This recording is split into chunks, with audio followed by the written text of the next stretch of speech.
Real Estate Boy, and welcome to Real Estate with Soul. Today we have Jeff Vilk. Jeff, if you can introduce yourself. Sure. Jeffrey Vilk. I work at Fulton Mortgage Company, specializing in first-time homebuyers in the Philadelphia and the surrounding counties. I look forward to going over a lot of the details going on in the housing market today. Awesome, awesome. Well, thanks for joining us. I know you're pretty busy. What we're going to do is we're going to jump into national news first. President Joe Biden, I think on the 16th, they came out with a proposal. I think this has been on Jeff Biden's list for a while as far as to boost home ownership in America. So he kind of came out with this plan where he's looking to do, I think it's called a neighborhood home tax credit where he's looking to give $16 billion out there. Now, again, people, this is not law yet. Okay, this is a proposal. So he's proposing this. So, what do you think about that? Have you looked into it? I've been following it. So on the local level, there's a lot of organizations that offer similar tax credits or at no cost home repair for low to moderate income borrowers. That's always going on. Philadelphia has a plethora of that. So it's something you definitely want to look into if it's something that might be something that can help you, especially in Philadelphia. If there's like deferred maintenance on your home and you're having trouble getting a home equity line of credit, you might not have the equity, you might not have the funds. But it's definitely something you can look into. There was actually a great Philadelphia Housing Development Corporation had a great housing fair over the weekend. They were actually talking about that. They had representatives to discuss opportunities to be able to rehab homes that otherwise wouldn't be affordable. So this will definitely help add to that on a national level. But in our market in Philadelphia, it's something that's always ongoing. So if that's something that you're looking for, there's plenty of resources available. Okay. One of the interesting things that I felt when reading the proposal was that he's looking to dedicate $10 billion for individuals whose parents didn't buy a home or were never homeowners. I guess how would they police that? That was one of my questions. How would you think they would police something like that? Um, so that's actually interesting because there's a New Jersey's also coming out with a program similar, a grant for first generation homeowners. We'll use that term, not just first time homebuyer. First generation homebuyer. I honestly, I can't even tell you how you do it. Because as a loan officer, right? So when these laws come into place or they have an initiative that they want to perform, it always comes down to the loan officer. They're the ones that are going to have to be on the front line to figure out, like, does this person qualify? How much information or how do you obtain the correct information that'll satisfy that requirement? To give you a side comparison, there was a Fannie Mae came out with a initiative where they were given a $5,000 grant plus other credits. There was a handful of lenders. We were one of them. But when they talked about how to deploy it, it became very complicated. So if you were, it had to be specifically in a majority African-American community. It wasn't just like a minority. It was a specific zip codes, etc. It got complicated. It also wasn't competitive with other products that were being offered. So it wasn't successful, but that was a good indication of it was a good initiative. It was just difficult to deploy and to actually deliver to the community. So. Okay. I guess maybe being in Philadelphia, like you had mentioned before, we have a lot of programs already. But this is on a national scale because, as we all know, real estate is super local. One of the other things when I was reading this proposal is that there's $100 million for down payment assistance for people in, I guess, the lower wealth bracket. That's something that we have already in Philadelphia. Is that something that you see in the tri-state area overall? For example, in New Jersey, in Delaware, also. So every county gets their funding. So Philadelphia, the most common one is the Philadelphia First Home Grant. That's the one that's up to $10,000, 6% of the sales price up to $10,000. Right. Jersey has similar ones. Delco has similar ones. That one's up to $6,000. So depending on the county you're looking for, I mean, that's where they all get their funding. So it's always good to hear when there's going to be a replenishment of funds on a national level, from the government. Right. But yeah, like Philly also has, like, if you've heard of Urban League, it's a housing counseling agency. Right. Currently, they were given up to $3,000, depending on your income, depending on location. It's now down to $2,000 because of funding. So when the funding depletes, But it's nice to see these initiatives coming through so that there's always going to be a replenishment of those funds. That's literally, in my opinion, Mm, what's keeping the housing market in Philadelphia going, because the rates went up so fast that you need that additional funds to either buy down the rate or just make the housing that's already so high more affordable, because you need the extra down payment, you need the extra closing costs. So okay. And that kind of jumps into the next segment as far as the Philadelphia market. I really wanted to, because of course we serve the Philadelphia market and the surrounding states. But I guess what have you personally been experiencing in the Philadelphia market with the swift changes in interest rates? so I'll talk about the negative part. I mean, nobody ever wants higher rates. Right. On the ground level, having to tell somebody that was pre-approved before for a certain amount that they're no longer in that category. Like, so say they're approved for 200,000, you got to drop them down to 180, maybe Mm, 175.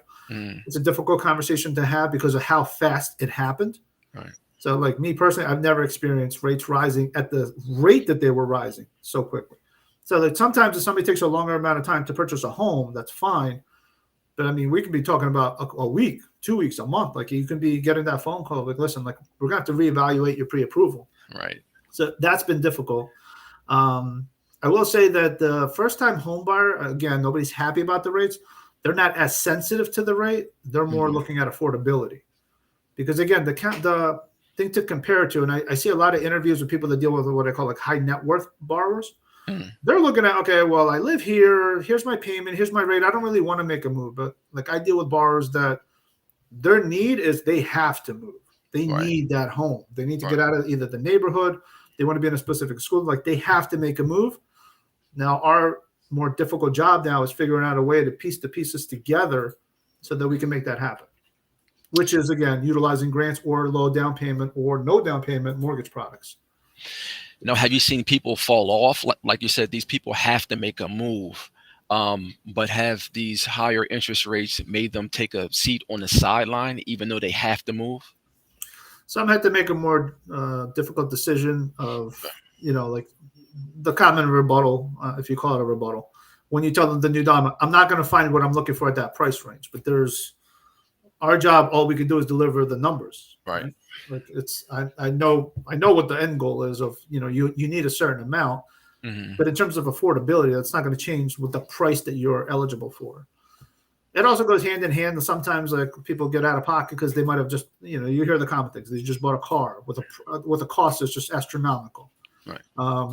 You probably know by now, like, student loans are now being kicked back in, so there's no more forbearance. So in terms of affordability, Right. if you have an income-based repayment of zero, that's great. But certain people that are working, like, you have that additional expense now that you're going to be incurring.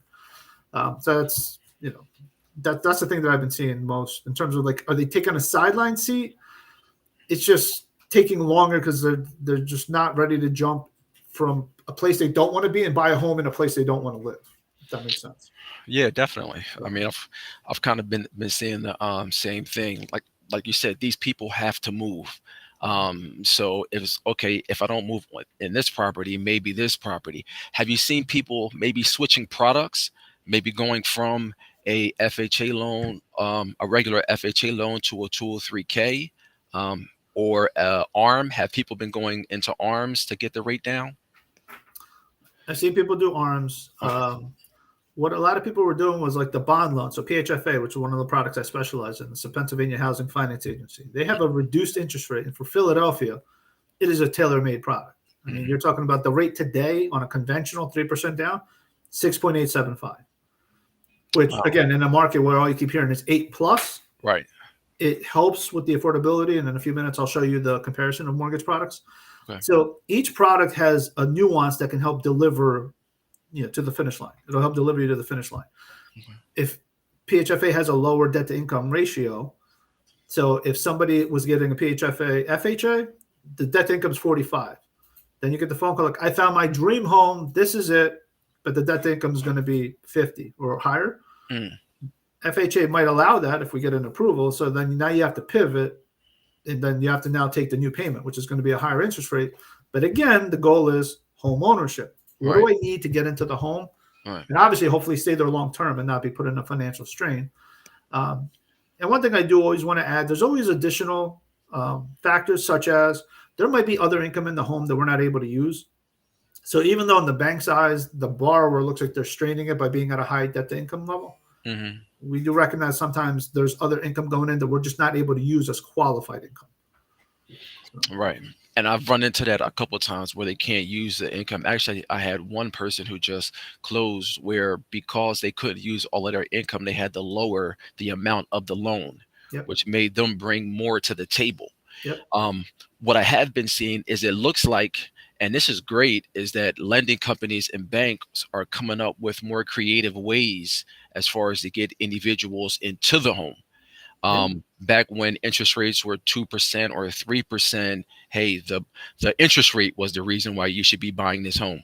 But now it seems like because the interest rates are over 8% right now for the 30-year fixed, that lenders are coming up with more creative ways to get individuals in the home. So, I mean, as far as down payment assistance, there's levels to it. You have the local grants, you have the state grants, and then you have the proprietary products of different mortgage companies and lenders. So yep, if you want to start at the local level, we have the Philadelphia first time home buyer grant. And then on the state level, I think that's what you was talking about as far as the PHFA, correct? correct. Okay, great. Won't you break that down a little bit more as far as, okay, if somebody does want to look more into it? So the PHFA one, so PHFA and the Philly First Home, they don't go together. So Right, there's a word you can become familiar with, like, is it stackable? right, Because both of them want to be in second lien position, which means like there's going to be a first mortgage, and then the grant itself will be a lien against your property. PHFA wants to be in second lien for the grant, which is 5% of the sales price. So just even numbers. On a $200,000 purchase, they're willing to give you $10,000 forgivable in 10 years yeah, and 10% forgiven each year. Philly First Home will give you 6% of the sales price up to $10,000, but the 10,000 is the cap. So that's another option. Again, they don't go together, and I can show you. So that the down payment part, you hit the nail on the head. Other lenders, all lenders usually have an internal proprietary down payment assistance, like a grant. right.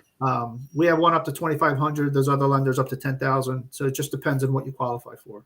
Okay. And some of them are stackable. And that's really, again, when we're talking about affordability, how much can you put together? Hmm. Because there's two things when you're talking about unique opportunities for people to buy homes, like to get creative. You probably heard a term like seller buy down.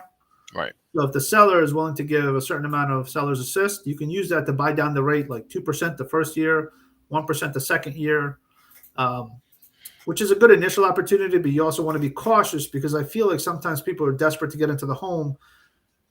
They look at that as like a band-aid, but what happens if, because we never know what's going to happen tomorrow, if the rates Right. don't come down Right. and now you're at the full rate and now you're in financial stress.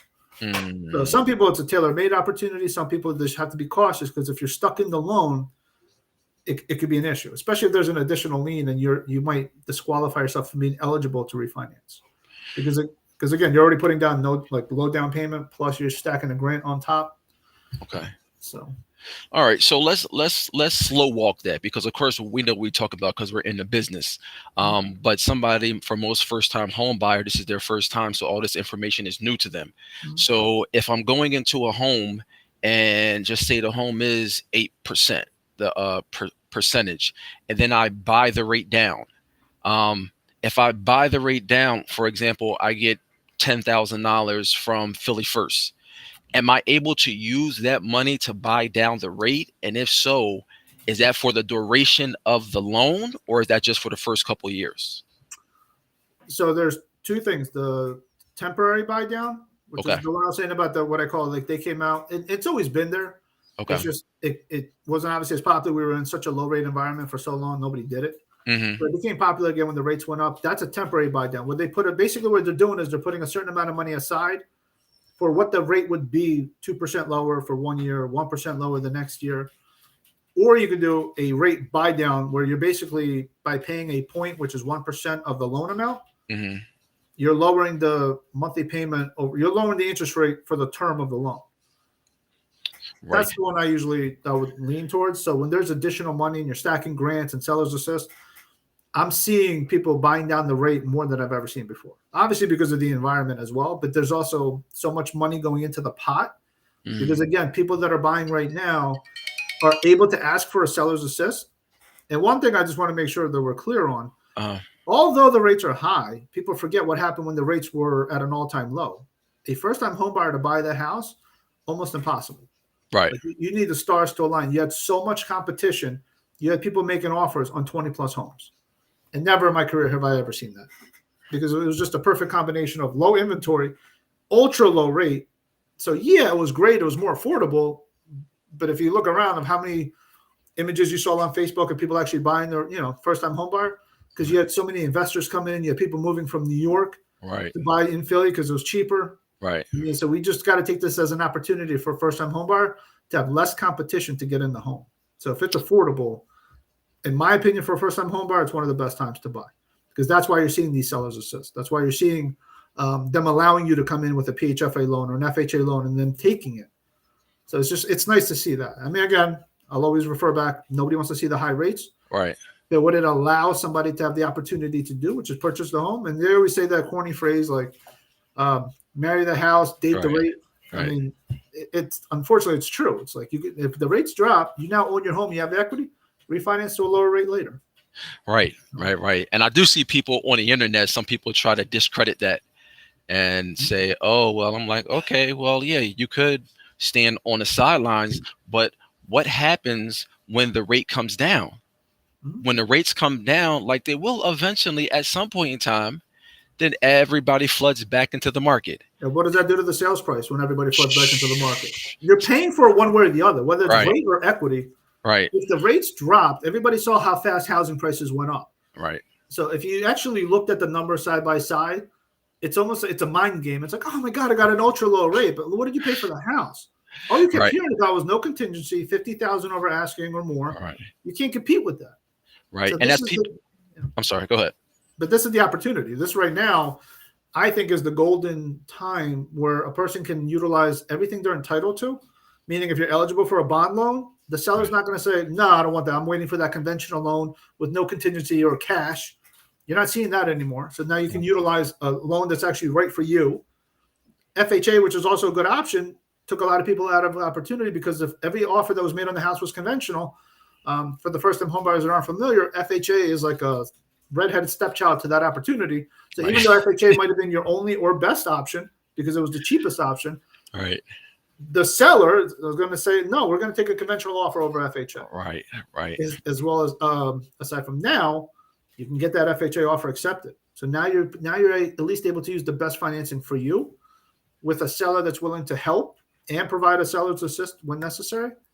I think it's great. And if, when you're ready, I'll share my screen on what these numbers look like side by side, so you can actually see the comparison, how FHA stacks up against a bond loan versus a conventional loan. So you just let me know when you're ready.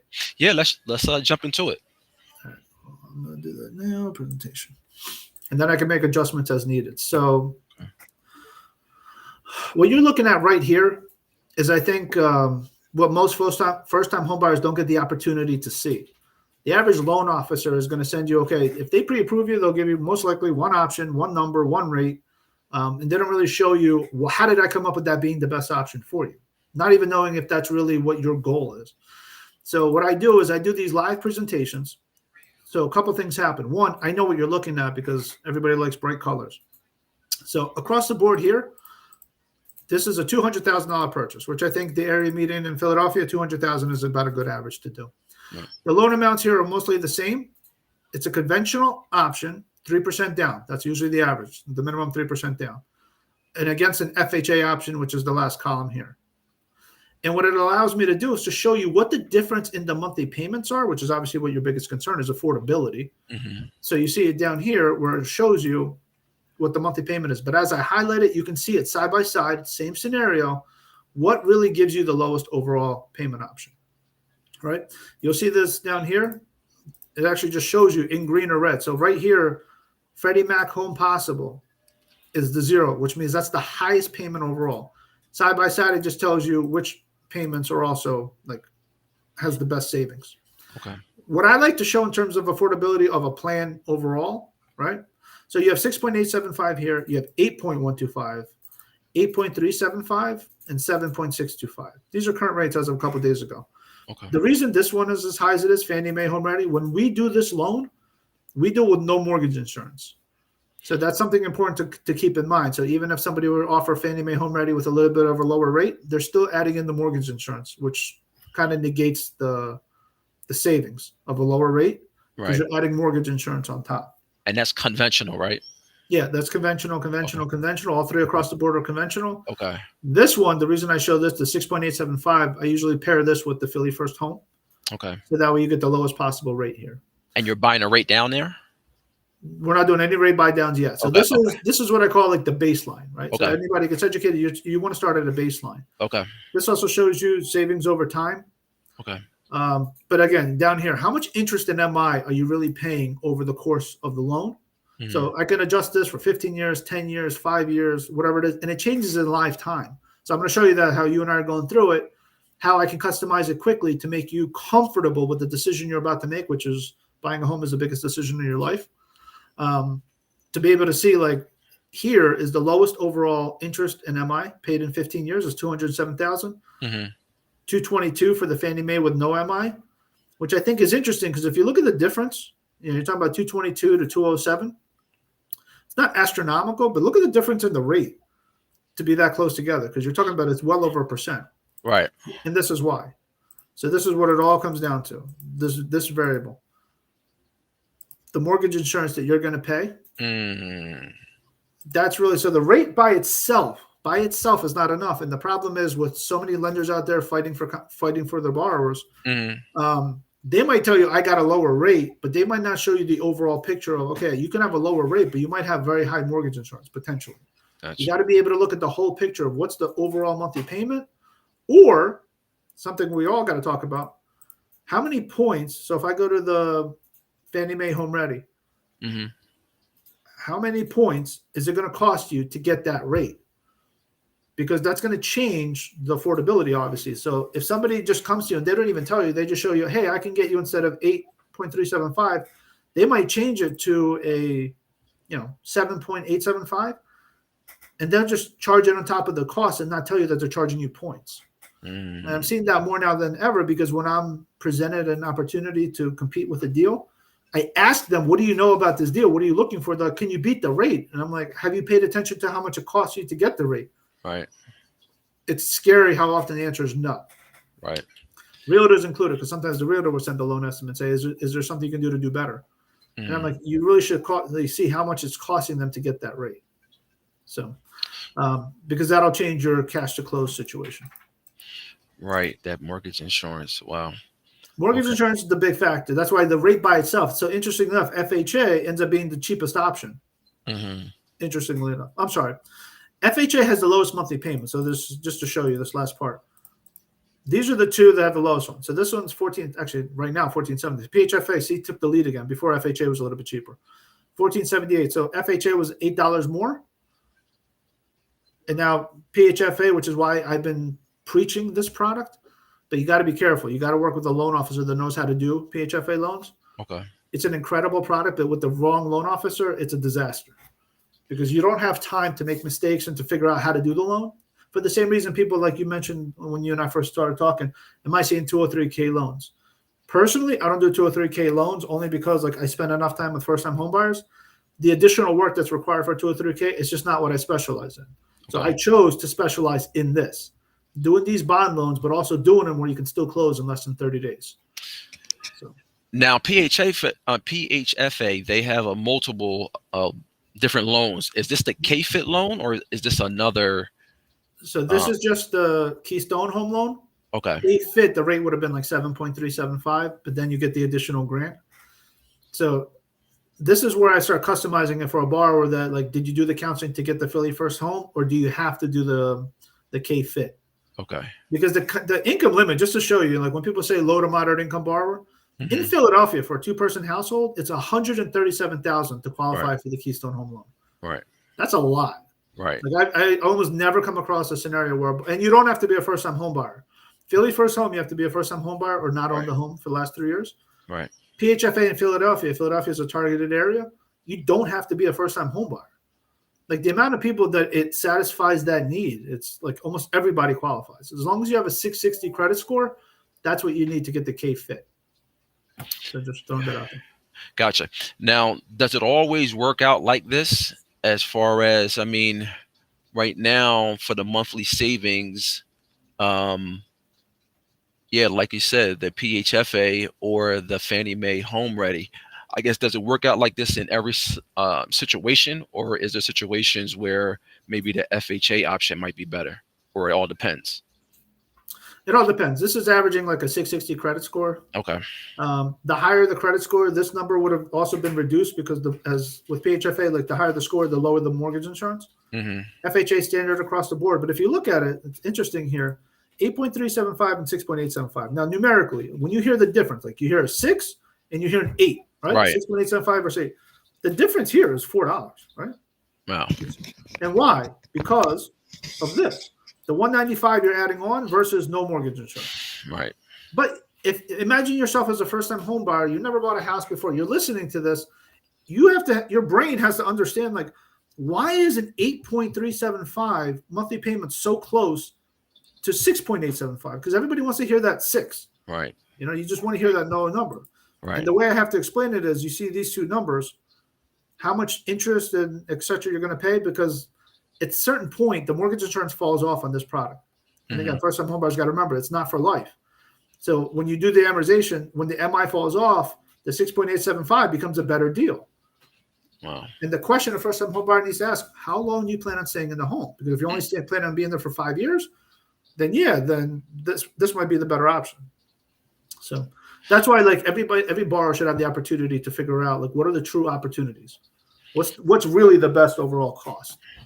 And this is the technology that we use to deliver that information. Oh, wow. Yeah, that's crazy. Yeah. So. All right, let me take this off. Yep.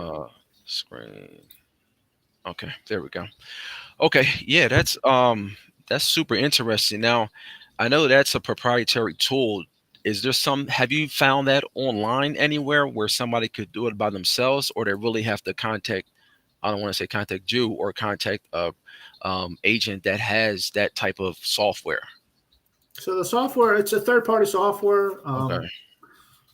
But to fill it out accurately, I mean, you need a lender to do it. It's just Right. there's like what I call like a old school. It's called the itemized fee worksheet. Right. I think in Philadelphia, like when you have to have a borrower sign a buyer's cost sheet, and it's just a list of numbers, right, which is fine. The problem is, like, when you're educating a consumer, you want to show them what the options are, what's really the best option. That there's not only one size fits all situation. Right. And that's how I do it. And I even use that tool. So if somebody tells me that they applied with ABC Lender, they send me their estimate. I add it to that sheet so that I can show them side by side what's the real savings. Gotcha. And sometimes we're the best, sometimes we're not. But at least they'll see it to know why they're not, why it's better, why it's not. So. Okay. Sometimes what I run into, and this just personally with banks, is their processing is a little tough. I guess what's been your experience with Fulton as far as processing goes? Because it sounds great on the outset, but then the processing gets a little bit wonky. So 2 parts to that answer. One, I average to clear a borrower 10 days. That's my average. In order to do that, 1, you need to be a very good loan officer. And 2, you need to know how to work with your buyers up front properly. So when they say, I mean, really, I got to be honest with you. Like, I've worked at different lenders. It always comes down to the loan officer. Oh. Because you could take the same loan officer in a bank environment and you'll say, like, it's long. And one of the other thing, it's something we have to be cognitive of. Underwriters are allowed to ask for whatever they want, technically. Right? Okay. My job as a loan officer is to know what the guidelines ask for. I've had commitments come out where they'll ask for a few other conditions. I review it and I say, listen, we don't need this, this, and this. Unless you have a reason that you're adding it, we need to remove it. And it gets removed. Other loan officers complain about it. I just more address the issue and say, listen, like, they're human just like we are. Right. So you don't know what the cause of them is. It could have been a mistake. But you could take that same loan officer. That's why you'll see, like, in my opinion, I know there's a handful of loan officers in the Philadelphia market. You just know they're good And it's never about where they are. They're not like, oh, this person is good because they work at this lender. Okay. They're the reason that the process is good. And that's why, again, like we have loan officers, even at Fulton, they want to do a PHFA loan. They tell the bar and the agent 45 plus days. Right. I tell people under 30. And I have a process for it. Other loan officers don't. So working at a bank, like right now, especially inventory is also a reason for that, like, volume's down. But if you do the job correct, just for the same reason, if a realtor does their job correct, the process is smoother. I've worked with realtors that have no idea what's going on, and I've seen deals explode. And then I've seen deals that should have died, All right. but the realtor just glued it, like helped glue it back together. All right. Right. So, I mean, I'll come down to like as a lender. Now, keep in mind, you'll notice it says Fulton Mortgage Company. We're an independent part of Fulton Bank. Like we're an arm of the bank. All we do is loans. Okay. So we incorporated, we invested in top technology. So what we need to do to deliver the product, we have the top technology, as you can see by some of the technology I've showed you for Mortgage Coach. We do, electronic signatures, electronic packages. We have online applications you can apply from your phone, like everything to streamline and expedite the process. We have access to. Now you'll have loan officers that don't want to do it. They'll say that people want to meet face to face. They want to sign in, which I don't know why anybody would want to meet face to face. All right. But if you wanted to, that takes time. Or if I ask you for your documentation, you don't know where it is. If you need your W-2s, you can't find it. Or if you need pay stubs and you can't locate it. Right. Like there's things that just slow down the process. Or you provide multiple bank statements with a ton of deposits from God knows where, but you want to do a grant. And that's one of the things I'll say personally, I get the black eye for. People might say that like Jeff asked for more, or like it's harder to deal with it. But if you're doing a first-time homebuyer program with a grant, they're going to ask you for more. Right. That means if you want to use child support, we need the court order. We need to show payment history, as opposed to like somebody that's not using it. They're asking, why are you asking for so much more information? Or why are you asking for these additional deposits? Because you're asking for grant. And I get the black eye because sometimes it gets blended. I was like, if you weren't using a grant, you weren't using a first-time program, I don't need anything from you. We would have been done 2 weeks ago. Right. But, No, I get it, because I tell people up front, listen, they're going to ask you for everything. Prepare to be frustrated with the situation. But here's the thing. When's the last time somebody loaned you $200,000? Exactly. When's the last time somebody loaned you $300,000? It's probably never happened. So you haven't experienced this type of accountability. So, hey, you kind of either want the loan or you don't. I don't say it like that, but Philadelphia has I deal with a lot of people that work at like say Comcast, right. UPenn, et cetera, like the hospitals. So there's actually a way where we pull that income information online. We also do true underwriting up front. So like the person goes through the underwriting process. I do that to everybody. Okay. Because if I can't get you underwritten up front, what's going to happen when you sign the contract and the clock starts? Right. I'm not going to start figuring out like, okay, now you got to locate these items and now we got to have an underwriter review it who might disagree with the income. Right. But there's technology available where I could actually I've gotten people pre-approved. I never asked them for a document because all of the income was online. Okay. That means they had stability in the employment. They weren't jumping from job to job. Right. There's consistency in the trend of the income. And Fannie Mae and Freddie allow you to basically automate that approval where I don't have to ask you for anything. Right. So we're just as fast, if not sometimes faster than the independent mortgage banks, meaning the lenders, correspondent lenders. So it'd be something that I work on. That's why you'll see me post a lot on social media. Like you can do PHFA in less than 30 days. You can. You got to do the process right. Right.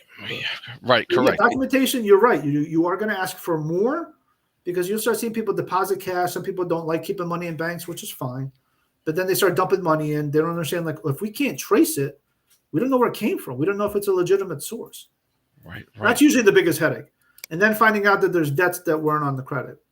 One thing that you might want to, one thing I started noticing coming up more and more, Affirm, Clara, like basically when you're doing online shopping and they're giving you like 6 easy payments, it's not on your credit report. But what happens is when you provide your bank statement, they're adding it. They could potentially add it to your liabilities. Right. And if I don't see your bank statement until later in the process, I don't know that we might have to use those debts against you. So the sooner, I always advise everybody, the sooner you can get the lender the information and get them everything, right, the better off you'll be, especially the ones that'll show like, here's where I bank. And then when they provide the bank statements, they'll say like money transfer from another bank account.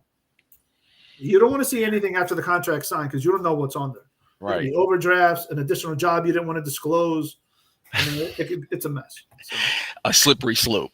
Yeah. Definitely slippery slope. Well, I think your overall point of view, like you said, as far as comparing, not necessarily shopping, but comparing different loans to see what's the best fit for you moving Mhm. forward, and just make sure that you're taking everything into account before you kind of jump into this loan or that loan because Mhm. the rate is low.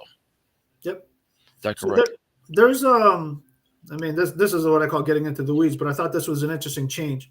We always talk about the agencies like Fannie Mae and Freddie Mac. I mean, Mhm. that's become like a household name. Usually, if somebody says you're getting a conventional loan, like everybody knows those names by now. Yeah, Fannie, yeah, Freddie. 5 years ago, Fannie Mae, when they rolled out Home Ready, like at the time when we were running it with Home Ready with no MI, etc., a lower credit score borrower, single borrower, which if you look at the average purchases to take place in Philadelphia, it's amazing how many are single borrowers. Mm, Single borrower is a risk factor. So mm, Fannie Mae, at a certain point, I think like 2 years ago, we started running the same scenarios, and all of a sudden, it wasn't taking it. You weren't getting approved. right. It seems like it flipped now. Freddie, when we run a Freddie loan, so you saw Home Possible, they started taking that single borrower, lower credit score, no reserves. So that was one of those. If you work with a loan officer that has that ability, you could. It's like one of those almost like out of necessity.